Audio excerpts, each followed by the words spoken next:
Welcome back to the Patronus Pages. Today we will be doing another reading from the Many Deaths of Harry Potter.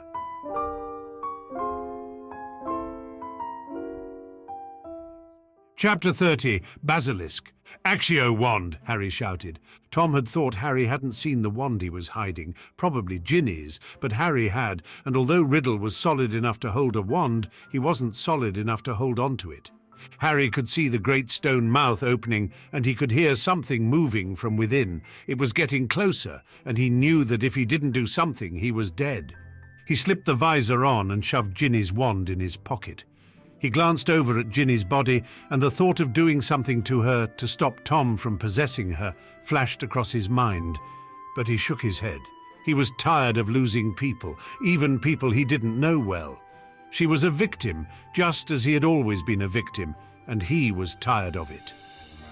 As the world slipped into darkness, Harry was suddenly aware of everything once he tapped the side of the visor. He could smell the basilisk as it came, and he knew it was coming fast. It slid into the room like a train, and Harry threw the last of his Peruvian instant darkness powder. "Snakes don't need to see you to find you," Tom said. Casting a bubble-headed charm was absolutely necessary if he was to survive what was to come. Harry did it quickly. When he'd come up with the plan a month ago, he'd had to practice over and over to accomplish it. He'd had a feeling that he'd somehow end up meeting the basilisk again, and he'd wanted to be prepared. As long as it could sense him, he didn't have much of a chance against a monster that could fight a full-grown dragon. He'd thought long and hard about what he could do to level the playing field, and eventually he'd come up with a plan. Harry closed his eyes and pointed his wand. He'd been doing better in Transfiguration class lately, even if he didn't practice it with the same sort of dedication that he did defense. He'd been practicing one sort of transmutation in particular after discussing it with Flitwick. He murmured the word and imagined it just as he had practiced it over and over. In the opinion of Flitwick, the Carolina Reaper was the hottest pepper in the world. Tasting just the tiniest portion had made Harry wonder if he was going to die again and have to relive part of the year all over again. Ground into a fine powder, it was incredibly hot and incredibly dangerous. Harry transfigured 20 pounds of rubble into powdered Carolina Reaper, and as the basilisk rushed into the room, he pointed his wand. "Depulso!" All 20 pounds blasted away from him, flying into the basilisk's face. The basilisk screamed, slamming its head over and over into a pillar. Unlike a mammal, it couldn't blink its eyes to get the pepper out. The pepper filled its mouth and nostrils, clogging them with burning, searing pain. It couldn't see or smell. Harry would be surprised if it could think of anything except the blinding pain. Harry ran, and the basilisk turned to follow him. Although it couldn't see or smell, it could feel the vibrations of his footsteps. He screamed, "Diffindo!" as he ran, pointing back at the creature. Basilisks didn't have the magic-resistant hides that trolls did, but their sheer size made them difficult to affect. Still, Harry knew he'd struck the basilisk somewhere in the face when it roared again. It slammed into a pillar moments after Harry leapt aside. His only advantage was physics. It was harder for something of the mass and sheer weight of the basilisk to start and stop, and that made Harry much more agile. Diffindo, diffindo, diffindo. Harry was cutting away at it, but he couldn't be precise in his attacks because the visor wasn't as good as actual sight. He was literally fighting blind, and it wasn't easy. There was rubble on the ground that he couldn't see well. Harry tripped and fell, turning as he saw the basilisk lunging toward him. "Reducto!" he screamed. It was a spell he'd only been practicing for 2 weeks, but it made things explode, which seemed like it might be useful. The inside of the basilisk's mouth exploded, and it reared back, coughing desperately. Harry was back on his feet, and he knew that he had to get off the ground. As long as he was on the ground, the thing would be able to sense him running. He made his way to a statue in the center of the room, and he began to climb, even as the basilisk struggled to breathe. It managed to come back to itself, even as he was halfway up the statue. It was blind and could no longer smell, and it couldn't sense him moving on the ground. Slithering along the floor, it was looking for him. It didn't know exactly where he was, and Harry was glad he'd thrown the darkness powder, or Tom would undoubtedly be calling out instructions. Snakes couldn't actually hear, and so Harry began to work, using a switching spell on the base of the statue to one side to replace the strength and resilience of stone with the softness of his robe. Unfortunately, he could only affect a couple of 100 pounds of stone, and the statue weighed tons. He cast the spell again and again, but the basilisk was getting closer. It was only a matter of time before it realized that he wasn't on the floor at all, and it would then start searching higher up. Harry grimaced. The darkness powder wouldn't last forever either, and once it went, the ghost of Tom would be able to call out his location to the basilisk. He considered trying to talk to it, but although it might be able to hear him due to the magic of Parseltongue, it would also be able to find him, and after a face full of peppers, Harry didn't think it would be pleased with him. Just because something could understand you didn't mean it had to listen. The basilisk had reached the base of the statue, and it was beginning to wind its way upward. Harry sliced a piece of statue off with a well-placed diffindo, and then he transfigured it into more pepper. It drifted down, and Harry hurried it along with another depulso. It screamed again, rearing back, but the reaction wasn't as powerful this time. Its mouth and nose were partially numbed by the first assault, and the pain wasn't as bad the second time around. Now it knew he was up on the statue. It began to wind its way around the statue.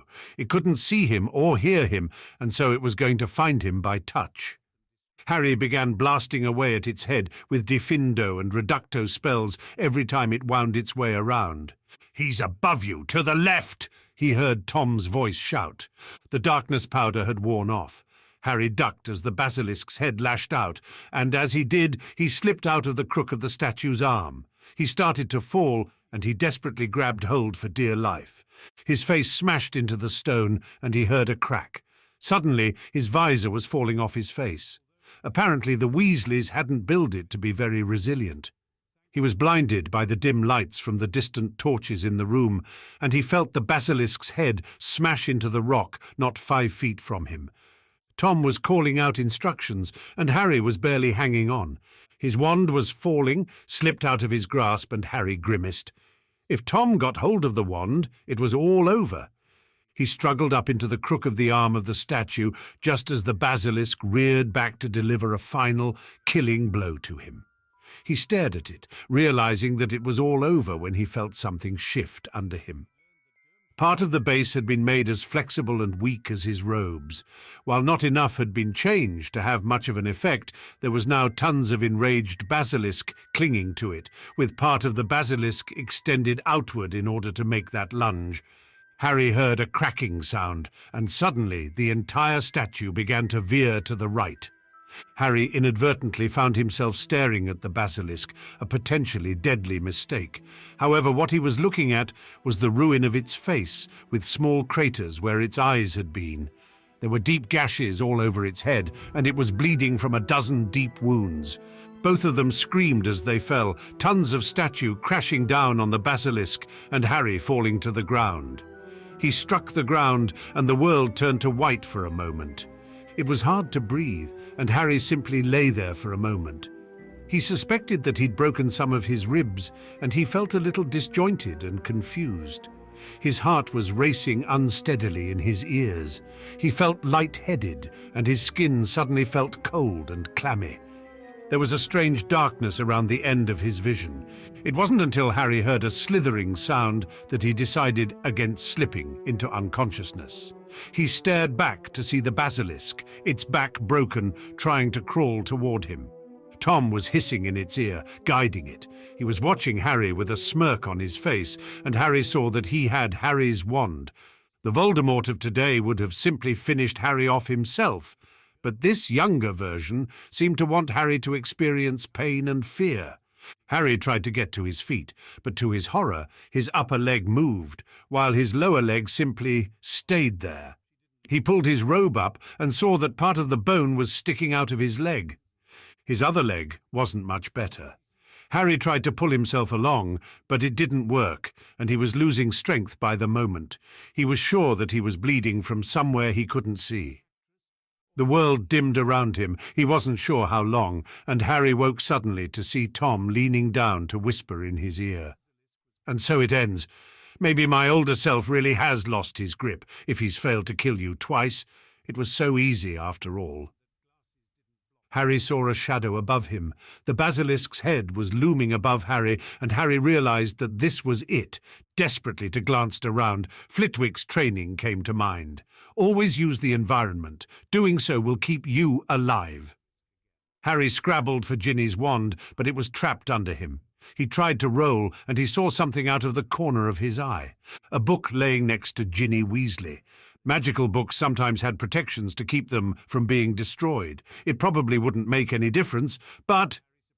"AudioBook!" Harry shouted. He'd been working on the power of his wandless Axios, and the book sped through the air toward him. He grabbed it and held it up, uselessly, to block the fang. The weight of the basilisk's head was too much for him, and Harry felt the book slam into his chest. The fang pierced the book, and he heard Riddle screaming. He wondered for a moment why the fang wasn't penetrating his chest. He wasn't absolutely certain it hadn't. He felt a tremendous pressure on his chest from the basilisk's fang. The other fang just missed his arm. It took a moment with his increasingly fuzzy mind to realize that he'd switched the strength of the stone statue with the flexibility of his robes. For the moment, his robes were as tough as stone, although when that failed, the fang would simply pierce all the way through his body. "Accio wand," he said. His voice was going weak. He managed to summon his wand from where Tom had dropped it, and he weakly shoved it into the basilisk's mouth. "Reducto!" he shouted, his voice sounding thin and watery. The inside of the basilisk's head exploded in a fountain of blood and brains.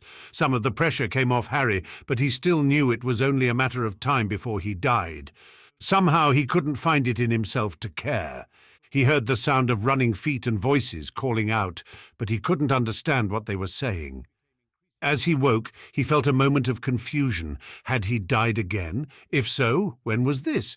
He was in the hospital wing, and it took a moment to realize that the pain he was in probably meant that time hadn't reset. "What's going on?" he asked. It felt as though his words were slurring. "Hello, Mr. Potter," Madame Pomfrey said. "I can say that you are in surprisingly good health for fighting a full-grown basilisk on your own." He stared up at her, his mind struggling to understand. The broken legs and ribs were no trouble to heal right away, but I'm afraid that even with the best medical spells available, concussions take longer to heal. If you'd been poisoned by the basilisk, there wouldn't have been anything I could do. Harry nodded. "It will take time to heal," Pomfrey said. Before he could respond, she was coming at him with a spoonful of liquid that tasted like old socks. Harry wished that he didn't know what old socks tasted like, but his time with Dudley and his gang had been less than propitious. Before he could protest, he was already asleep. By the time he woke up again, it was already 3 days later. To his surprise, it was Snape, sitting beside his bed, reading from a book. "Awake, Potter?" Snape asked. Harry shrugged. His mouth felt incredibly dry. "It's been 3 days," Snape said, "and that's all you have to say for yourself?" "I'm thirsty," Harry said. After taking a sip of water, Harry asked, "How's the girl?" "Her lungs were damaged by some sort of irritant," Snape said. "If we hadn't arrived when she did, there was a chance she could have died." Harry grimaced. He hadn't been thinking about the girl when the snake came. Becoming obsessively focused with one thing to the exclusion of other important things seemed to be one of his flaws. "She's in St. Mungo's, but she'll make a full recovery," Snape said. "Good," Harry said. "And is Tom really gone?" "The headmaster seems to think so," Snape said neutrally. "He has the book in his possession, what's left of it." Harry nodded tiredly. There was something he was forgetting about the book, something that was vitally important. "It wasn't the girl's fault, she was possessed." Snape nodded. He was silent for a long moment before he said awkwardly, "Potter." "It had to be done," Harry said, shaking his head. He was pleased to see that there was no pain or dizziness. He frowned. "Who owns the basilisk?" "What?" "I understand that basilisk parts are pretty valuable," Harry said. "Since I was the one who killed it." Snape stared at him for a moment, then his lip twitched. "And here I was thinking you'd decided to start acting like a Gryffindor." "Well, the school probably owns most of it," Harry said, "but I'd like to share my portion with you." Snape didn't speak for a long moment, staring at him with an inscrutable expression. "Why would you do something like that?" "I don't know anything about rendering down a basilisk," Harry said, "whereas you are an expert, I would presume. The last thing I want to do is be digging around in basilisk guts, while that seems to be your sort of thing." "So you want me to do all the work," Snape said, "while you reap all the profits?" "I already did the hard part," Harry said. "What do you want?" Snape eventually agreed to the deal in return for 40% of the profits. Apparently, Harry had already exploded most of the most valuable parts, which were in the basilisk's head, but the rest of the body still had some value. It was another day before Madame Pomfrey decided that Harry could return to classes, at which point he discovered that he was suddenly a celebrity. The Weasley twins had been going around the school telling everyone about how he'd killed the basilisk on his own and saved their little sister. Harry felt uncomfortable and threatened by the sudden spotlight. Everyone was suddenly acting friendly towards him, and he didn't know how to take it. "Children will be who they are, Harry," Dumbledore was saying. "I'm sure it will all die down soon." "It can't be soon enough," Harry grumbled. People being nice to him creeped him out. He kept wondering what kind of ulterior motives they had, and it was exhausting. "Sometimes people really can appreciate a good deed," Dumbledore said. "Learning to appreciate it would stand you in good stead." Harry scowled, staring at the table. He was almost tempted to take one of Dumbledore's candies, except that he was convinced they were laced with veritaserum. The door slammed open and Lucius Malfoy stepped into the room. His face was thunderously angry. Behind him was Dobby, the mad elf. Harry's mind raced. Dobby had been trying to convince him not to come to Hogwarts because of something he'd heard in his household, something in Malfoy's household. A sudden memory of the elder Malfoy slipping a book into a young girl's pail flashed across his memory.